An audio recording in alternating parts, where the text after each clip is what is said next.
So we're talking about the Mediterranean diet as a very important concept and way that one should eat. Everyone should eat that way, I would suggest. Whether you're young, old, overweight, underweight, you should eat that way. Now understand that the Mediterranean diet is not a weight loss diet. When I say diet, I'm just referring to the way you eat. But it is associated with good health. And if you begin to eat that way, you'll probably lose weight if you're presently overweight. Let's talk about exercise a little bit.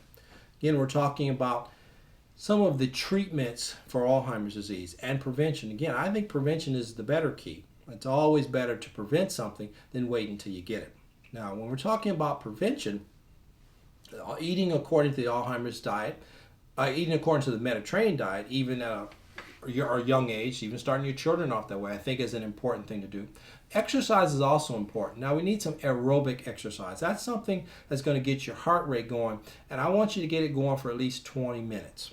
Now you might pump iron and lift weights and push-ups, sit-ups, things like that. That's not so aerobic. Those are more anaerobic.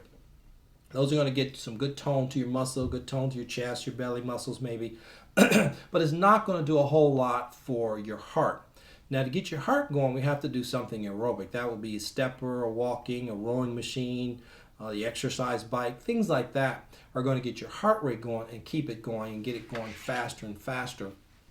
And when you do that, we find that this also will decrease the incidence of Alzheimer's disease. But you got to be consistent with it, and you need to do something that's going to get your heart rate up enough and keep it up for 20 minutes.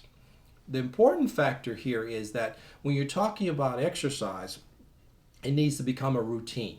I would suggest 3 to 5 times per week needs to be part of your routine. Now, if you do it once every couple of weeks, that's probably not the greatest. And you need to do it about 21 times in a row, 21 days in a row, 21 Monday, Wednesday, Fridays, 21 weeks. And that's when it becomes a habit. And why a habit? Because once it's a habit, you'll do it even when you don't feel like doing it. That becomes very, very important, that it becomes a habit. And one of the things we're finding with Alzheimer's disease is that anything we do to treat our blood pressure, treat our cholesterol, be healthy or in general, are probably things that are going to help Alzheimer's disease as well. Getting our diabetes in better control.